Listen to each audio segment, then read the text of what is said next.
Welcome to the Ancestral Kitchen podcast with Alison, a European town dweller in central Italy, and Andrea, living on a newly created family farm in northwest Washington State, USA. Pull up a chair at the table and join us as we talk about eating, cooking, and living with ancient ancestral food wisdom in a modern world kitchen.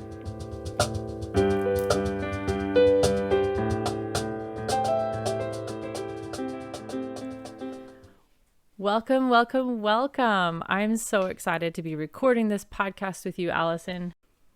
So we are in we're in two different countries. As you heard in the intro, Alison is in Italy and I'm in the United States. We're in two different time zones. It's morning for her and it's almost the middle of the night for me.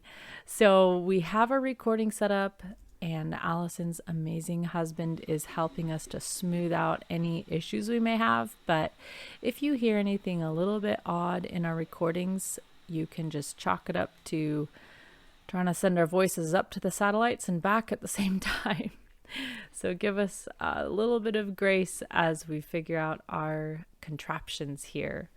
So Alison, I want to start out by asking you, since it's a morning time for you, and since I always want to know, what did you have for breakfast this morning? Well, I had mostly leftovers. Leftovers are a big thing in our house. So there was some sweet potato, which I had last night left over, fried in coconut oil, and also mixed in with a bit of millet that was left over. And then I like to have nuts and seeds in the morning often. So I had some crispy walnuts, almonds and hazelnuts, which are all Italian. We're lucky with that, which I soaked and dehydrated so they were really crispy. Some ground in seed, a spoonful of miso, which I love, and then topped it all with some local olive oil. That was my breakfast. Well, I missed the invite. And how about you? Your last meal was dinner. So tell me what you had for dinner. You're going to be so impressed. Oh, yeah. You're not. I had beans and pork. So the kids had a piano recital tonight and it was on a Zoom call. And so it just turned into one of those evenings where you're sort of, I don't know, going a little bit crazy.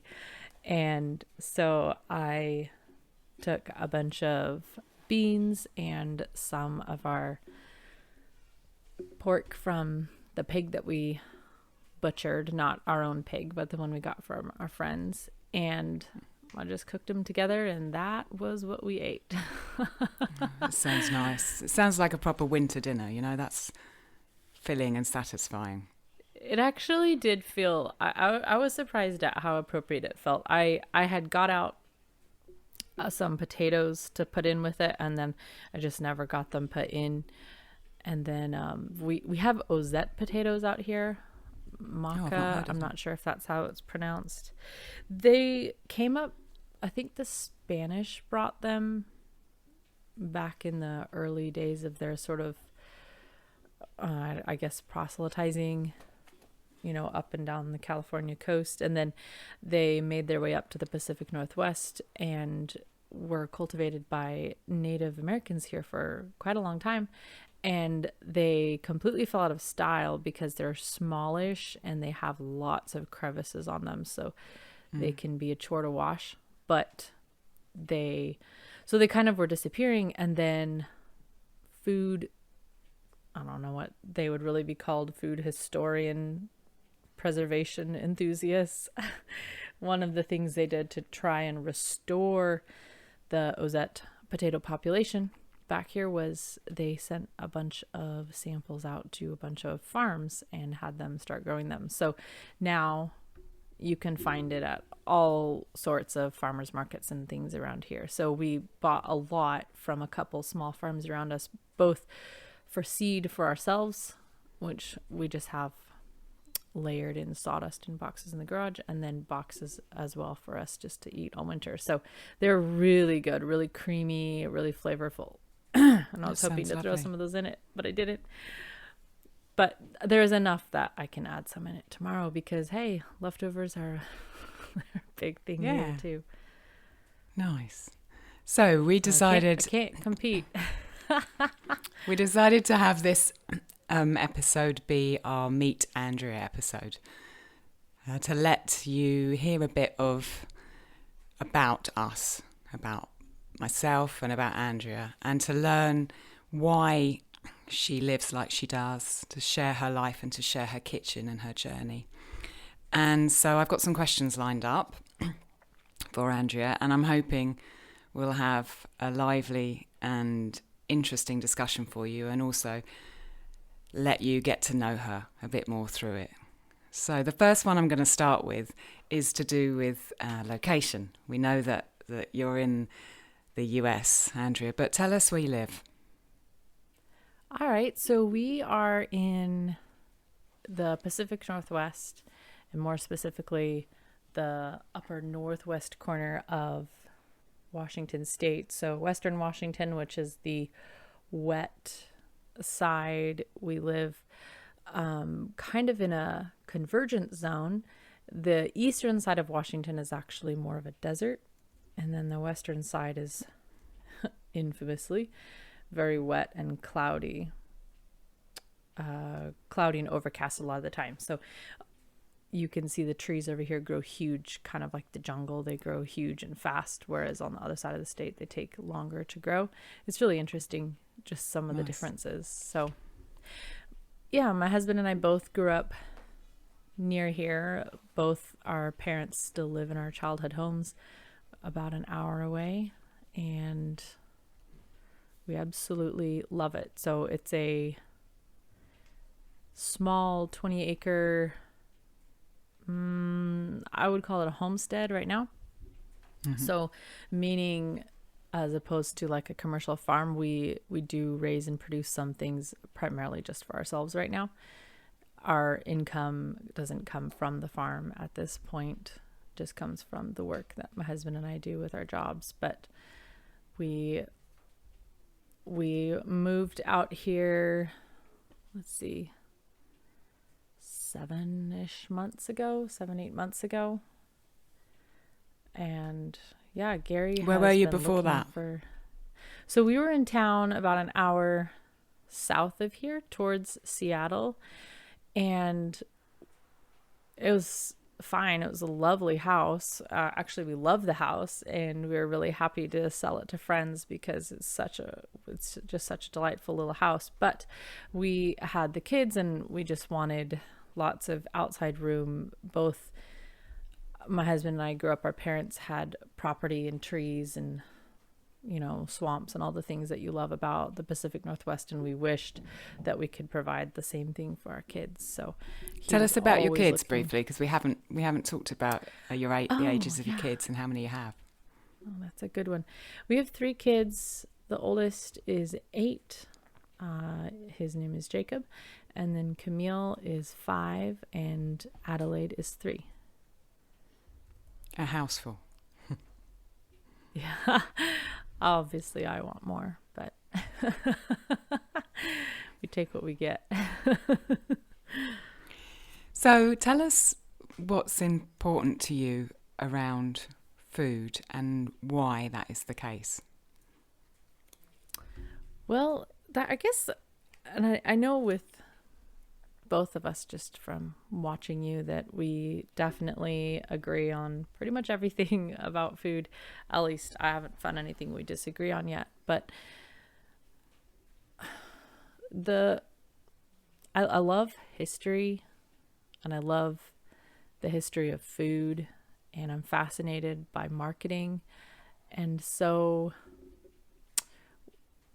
looking at how the food culture here in the United States has changed very, very rapidly over a fairly short period of time, just totally fascinates me and blows my mind. And it sort of astonishes me how quickly we changed everything we knew about food and moved to a very industrialized model of food. And it's almost, in order to eat the way somebody ate even 50 years ago, much less 100 years ago, is increasingly difficult. You know, if you want to find certain foods that were raised without pesticides or herbicides, sometimes you can't even find it where you live. You know, the only thing available is chemical agriculture in some cities, or finding food that came from a farm near you is challenging sometimes, which is weird because, you know, even a short time ago, that was the only food you could find. So wanting to eat food that was raised without the aid of, you know, synthetic and chemical agriculture, and then also wanting to eat local food, we just realized that if we, I don't know, if we want to eat like that, we're going to have to change the way we're living, basically. So why do you want to eat like that? Why is it important to you to eat food as it was maybe 100 years ago without the industrial processes? And why is it important to you to find food that's local? It seems like it hasn't been a huge favor to the health of our society, the way food has changed. And so my hope and aim is, I suppose you could say, to live longer and for my kids to have the opportunity to be healthier, and for my husband and I to have the opportunity to be healthier. We feel better just in general physically when we are able to eat better. And I don't know, it almost seems dangerous to me the way a lot of things have gone. The amount of interference that you see in food, the painful and inhumane way animals are treated, and I think the inhumane way plants and the soil are treated. I don't know, those things are important to me, and the only way to step outside of that flow is to just really start taking ownership. And it is not always easy, and sometimes I just want to check out and do things the easy way. But if ever over the kind of holiday weekend, we got some just kind of, I guess what you would call regular food. And the kids said, "Oh, my stomach hurts," and my stomach hurt, you know, and everybody was just tired and grumpy, and the kids were literally jumping and bouncing. And I just thought, well, if you ever want to know what food does to you, eat really well for a while and then stop, even for one meal. I totally agree with you. Shock. And I think, I don't know. I think I just used to live like that all the time, and I just wasn't aware of it. I never related it to the food because if the food was constantly in my system, I had no way of knowing that was the food that caused the issue, because I never really stood up from a meal and then, you know, passed out from the meal or something. I just constantly kind of felt that way. Yeah, I agree with you totally that if you continue eating bad food, in quotes, all the time, you don't know what it's doing to you. It's when you change and stop that you feel the effects. And often at the beginning, they're very bad effects because you're going through detox. But yes, it's such an eye-opening experience to be eating well or better and then go back, like you explained, and eat food which is standard and realise, wow, I was doing this to myself all the time. And I never blamed the food. I do remember saying to my husband the first time we really went through just kind of aggressively eating well, and I said to him, I never knew I felt so bad until I felt this good. So if you had asked me, do you feel bad? I would have said no, but I didn't know really what it felt like to feel different, I suppose I should say. Yeah. So it sounds like your husband's 100% behind what you're doing and of the same values as you, and that your children have an understanding in their body because they've experienced it through both of you. Is that right?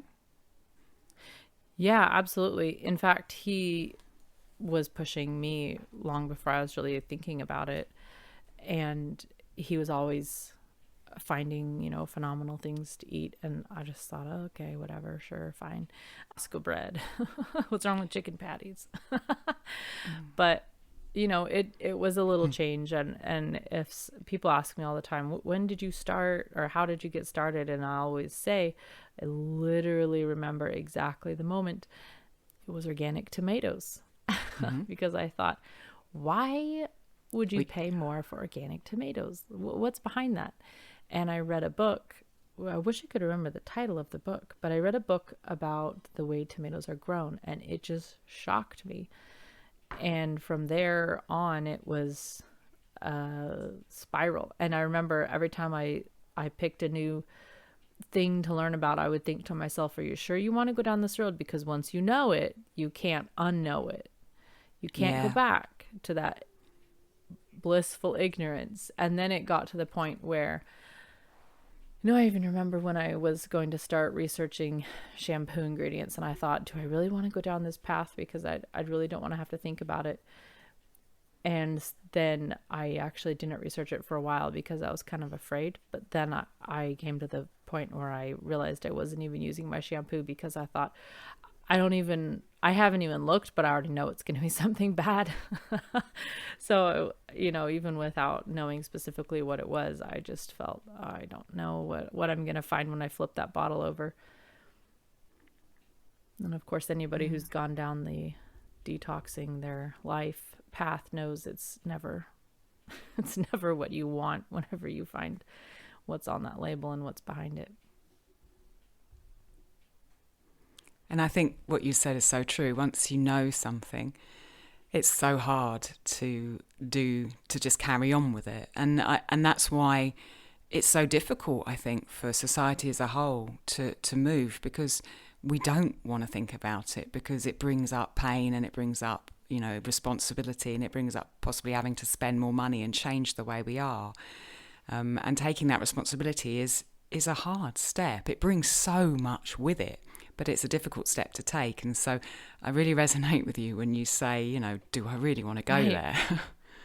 It's true. Yep. You've said eating well several times. We changed to eating well. We want to eat well. I wondered if you could define to me what eating well means to you. You're just trying to get people to send me hate mail, aren't you? I don't want to get death threats.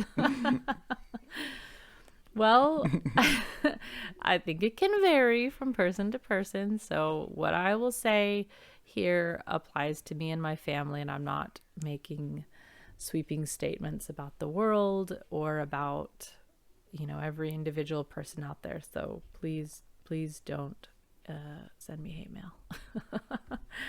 For us, what we have found works best, and I definitely think there is a lot of merit to the philosophy that your genetic history plays into what is best for your body. But for us, we found that following the principles laid out by the Weston A. Price Foundation have been really helpful.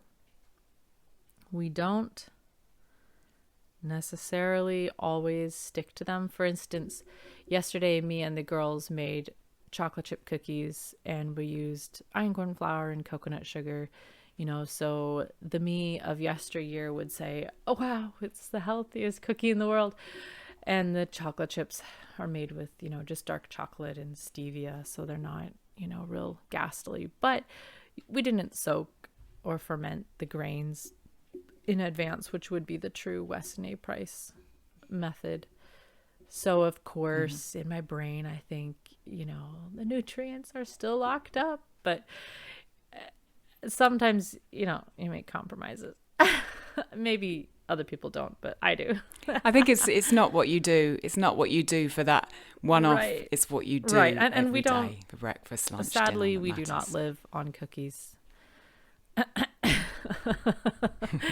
So, it was like Christmas time, and I wanted to make some and put some in the freezer, so we had them, for Santa and everything.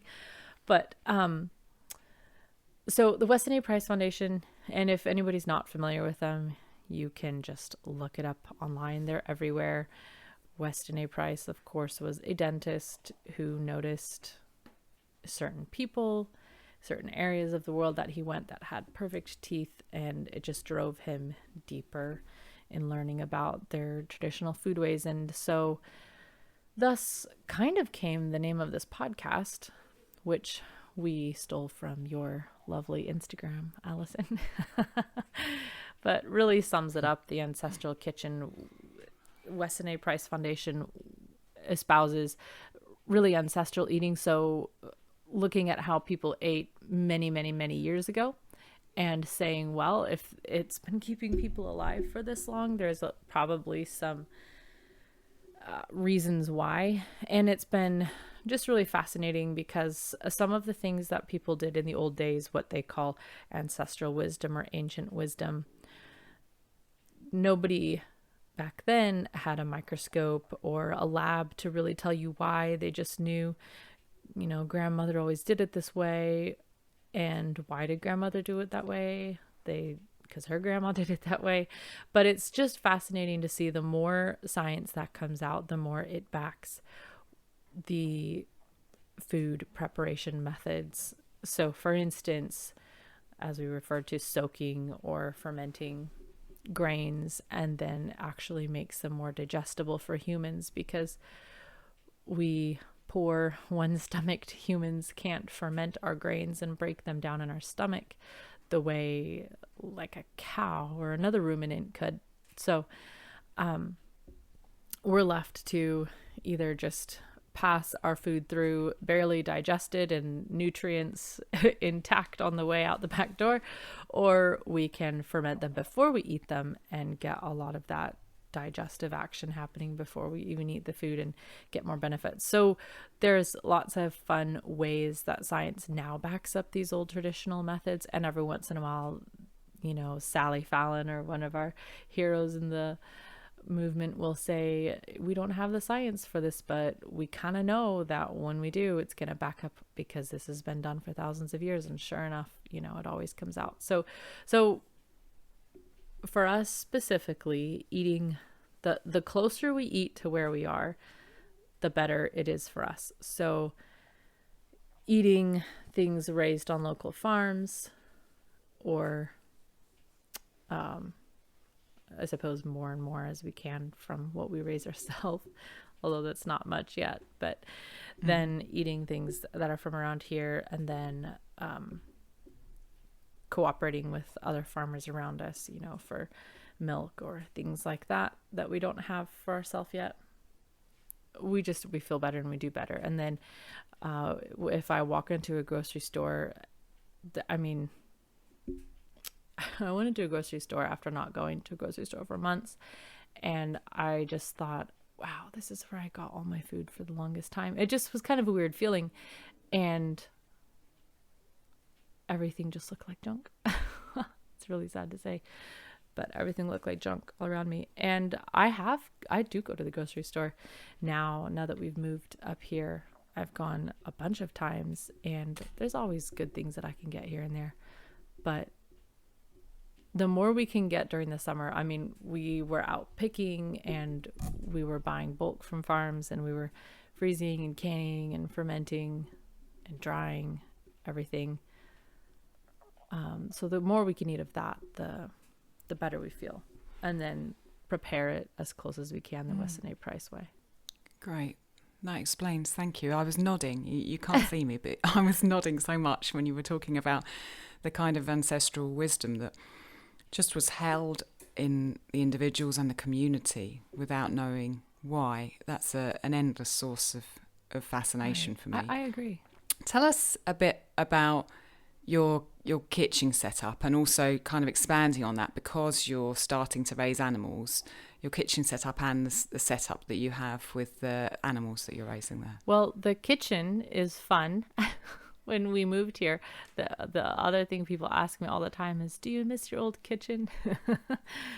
To which I point outside to where you can see nothing around us but forest and hills and forest and hills. And I say, I don't miss anything. But our other kitchen was huge and lovely. And it actually helped a lot being in the city where I felt like I had to really push myself to try to feel like I was not living in the city, if that makes any sense. I know that makes sense to you because Yeah. you live in a town also, but you just do everything in your kitchen. So the kitchen before was huge and had electricity.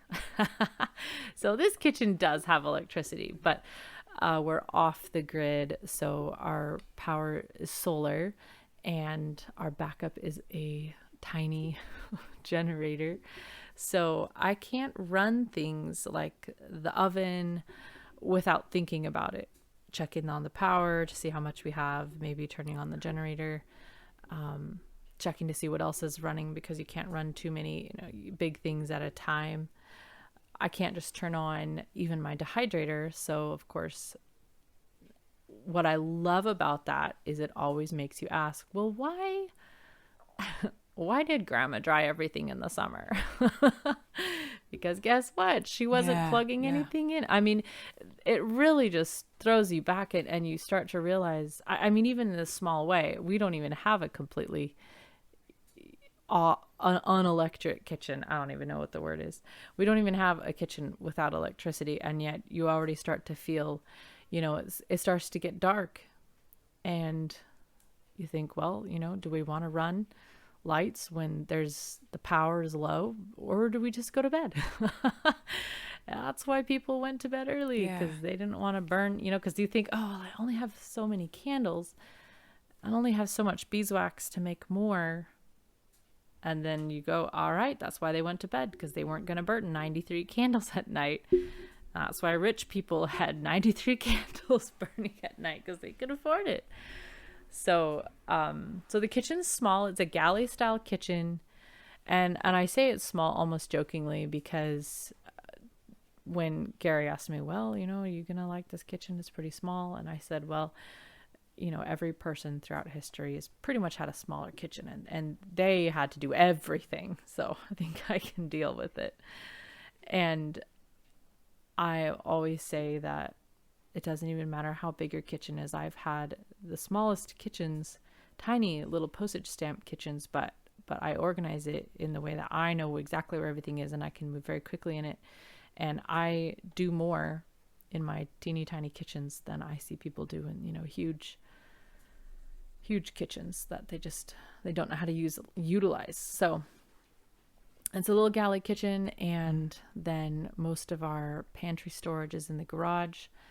And we'll probably, the shelves are very full right now. So I think I'm going to start moving all the empty jars downstairs to underneath the house. There's just some unfinished storage area that's dry where I can put all the jars, boxes of jars.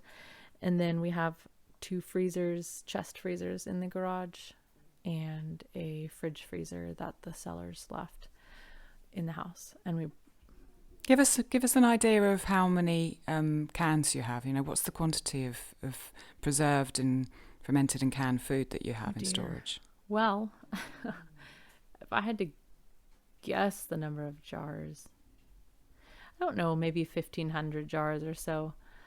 Wow.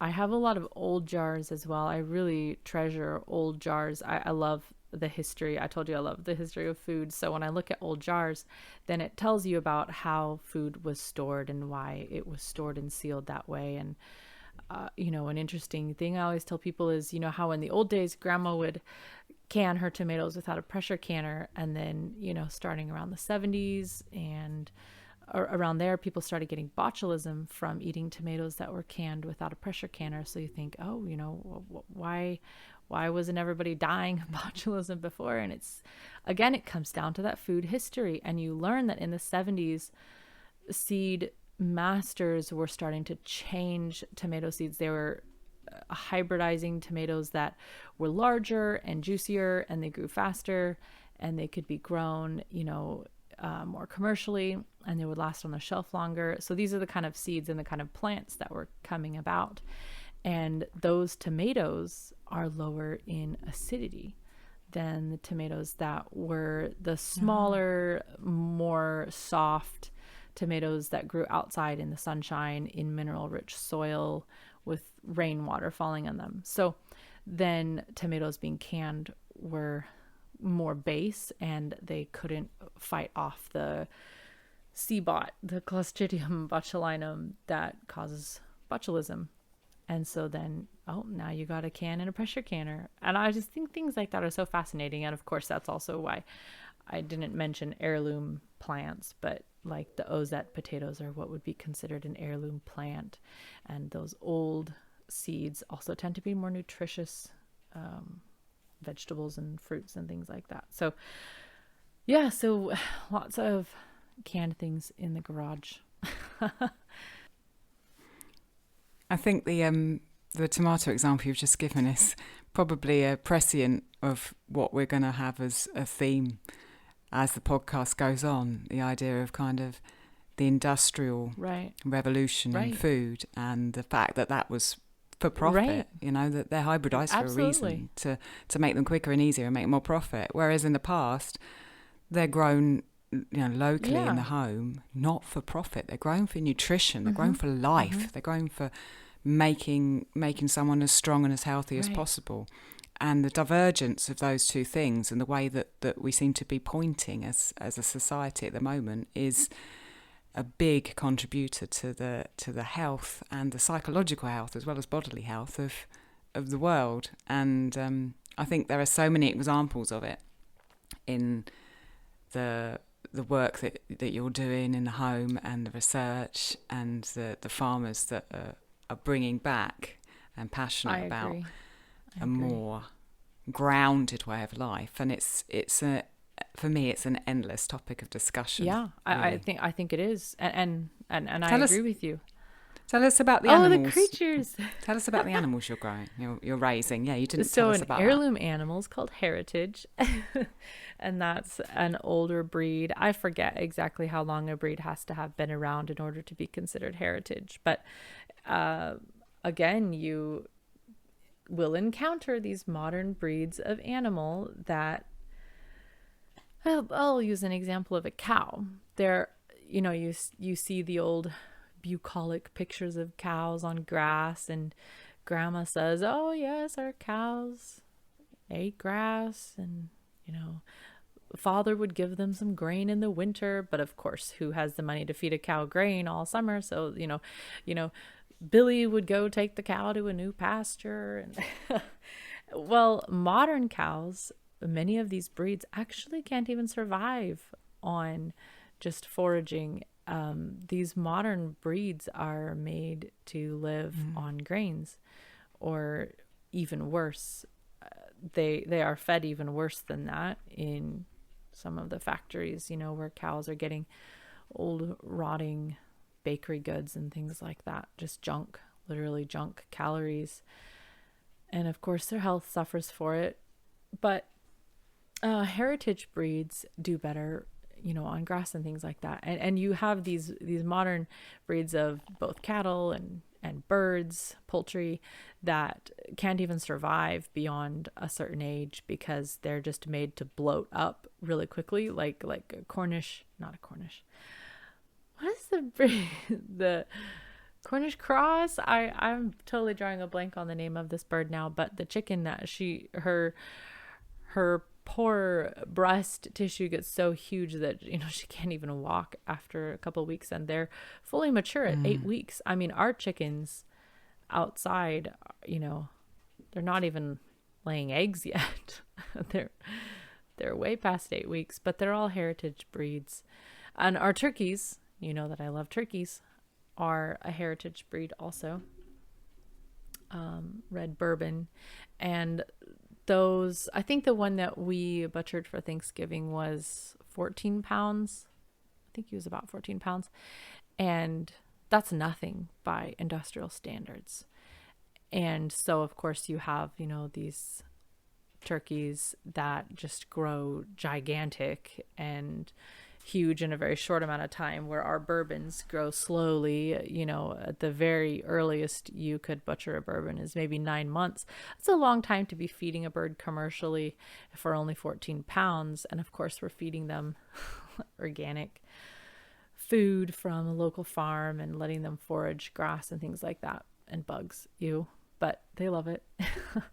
But, you know, it all comes back to same thing as the tomatoes. You know, these birds have been ranked the best tasting turkey in the world, and but what you're looking for in the big freezer section at the big box store is not the best tasting turkey. It's the cheapest turkey and the biggest turkey and the whitest meat and the least bones and all these things. And so we have turkeys and chickens. That's the only critters we have right now, other than our farm employees of dogs and cats. But the chickens are heritage breeds, and the turkeys are heritage breeds. And you know, that also means with your chickens, with your egg layers, you don't have, you know, maybe they don't lay as much as some of these birds that are bred for just pumping out, you know, an egg a day till they just keel over because their body can't sustain that pace for very long. So yeah, you definitely see a huge difference between heritage breeds, and I'm probably an idealist because I'm new to farming, but also I follow idealists who have been doing it for years, like Joel Salatin, and they give me hope that that I can be a crazy idealist for a long time. So taking that idea of hope, and hearing you talk with such enthusiasm about heritage and going back to old methods and techniques, I wonder what your hope is for the future of food production and the future of eating. I hope food has a future. How dismal does that sound?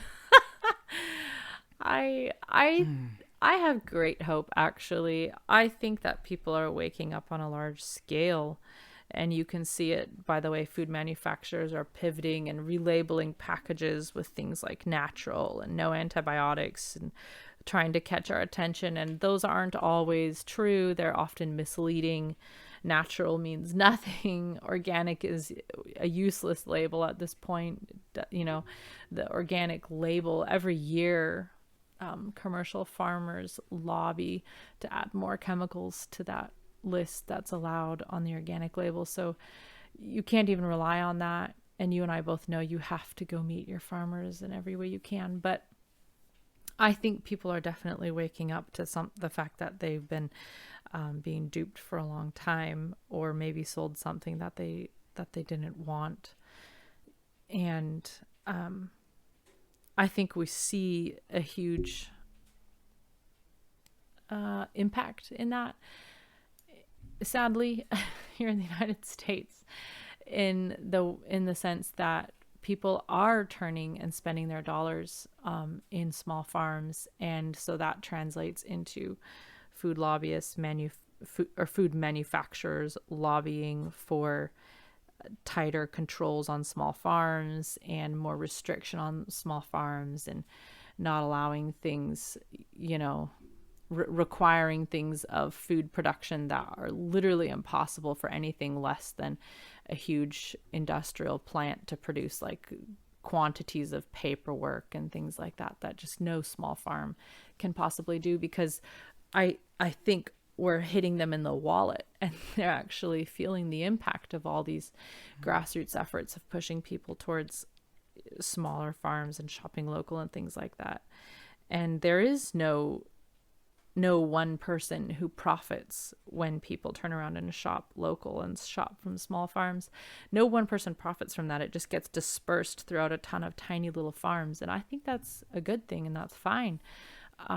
But then that also means it's a little bit harder for the small farms, because we don't have these huge lobbyists with, you know, the ear of politicians and everything like that on our side. So it really is helpful when people are aware and active, because you'll see farms get shut down for things and people will think, oh, well, maybe the farm just didn't do a good job. But what we need to know is that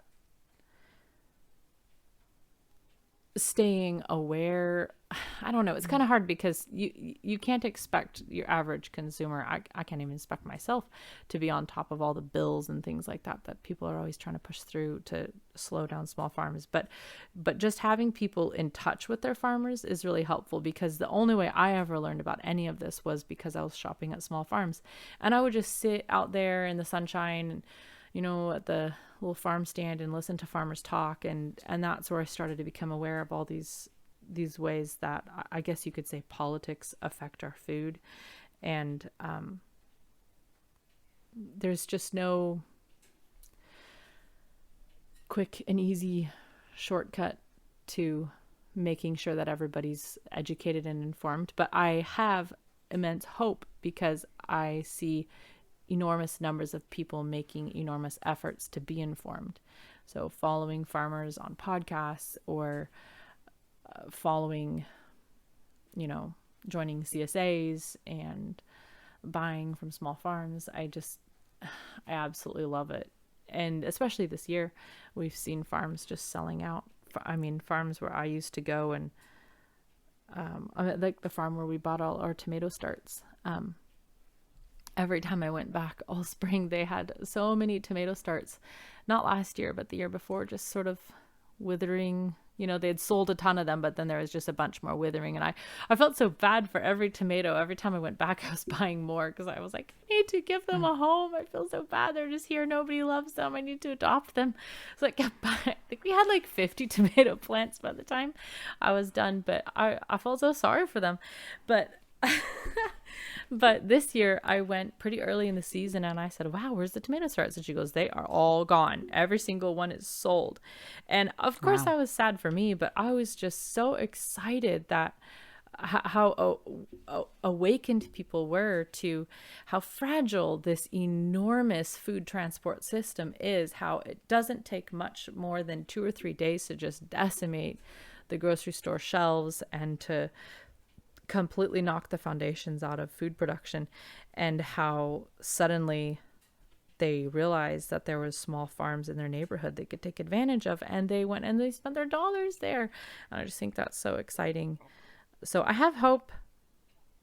And is that why you want to share what you're sharing and what you share on Instagram and through the work that you do, because you want to increase that wave and make it as big as it can be? So yeah. And I think also it's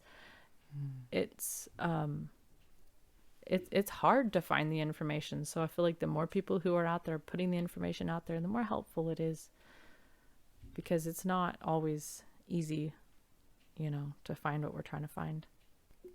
Yeah. So my last question, I'm aware of the time. I've got one more question, which you were just about to talk about, I think, which is, what excites you the most about all of everything you're doing, from the fermenting to your kitchen, to your family, to the animals that you're raising, to the heritage grains, to the farmers, the relationships? What excites you the most in that? Oh, man. You know, I had an answer written down because you briefed me and mentioned that you would ask that question as I thought about it. But I don't know if the answer I wrote down is actually the right one. I think it's a symptom of the right answer. I think I was going to say turkeys. I get such a thrill. I don't know why. I get such a thrill when I walk out and see the turkeys.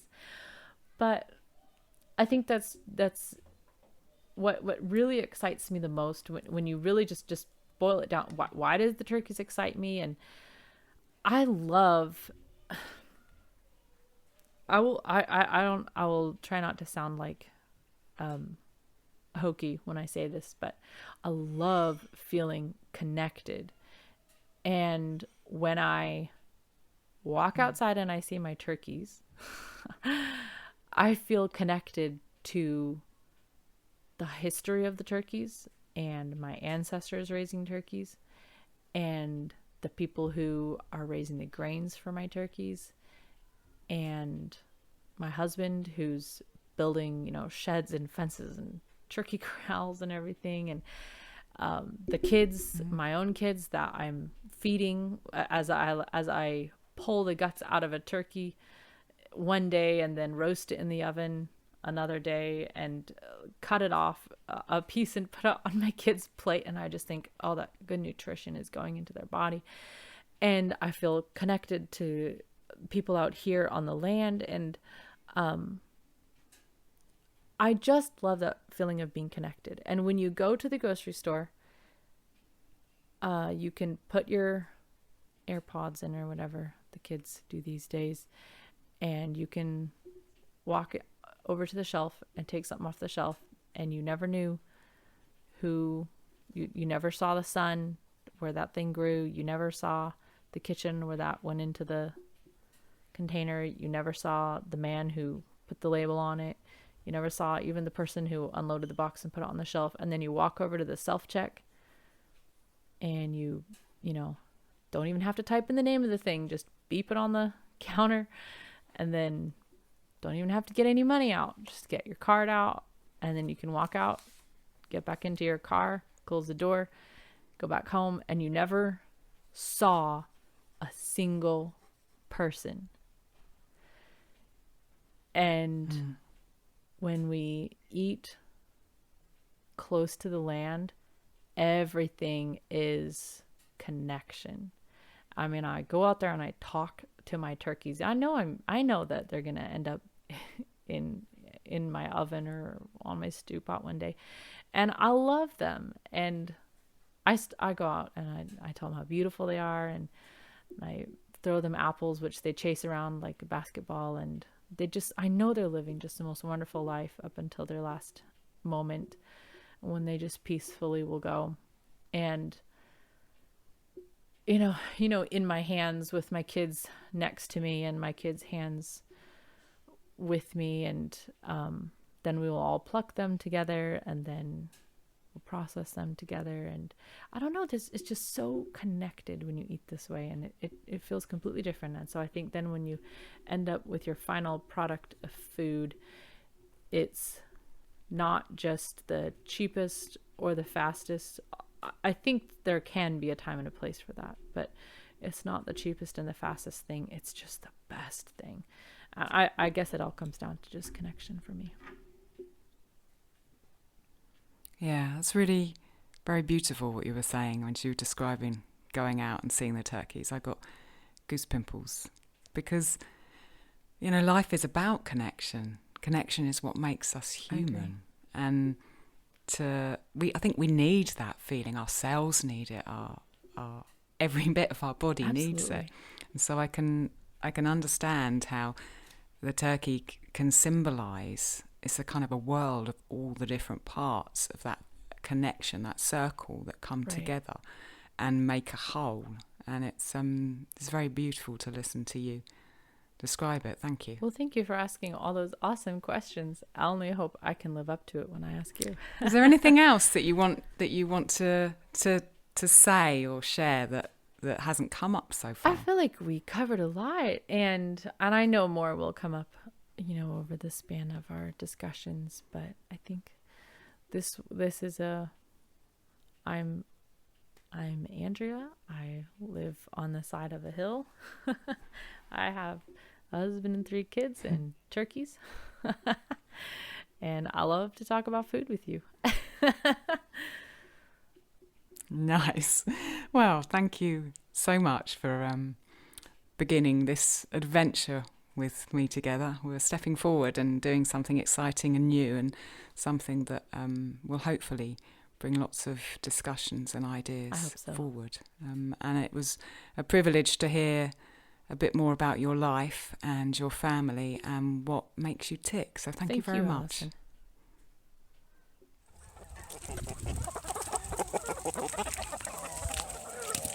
Thank you so much for listening. We'd love to continue the conversation. Come find us on Instagram.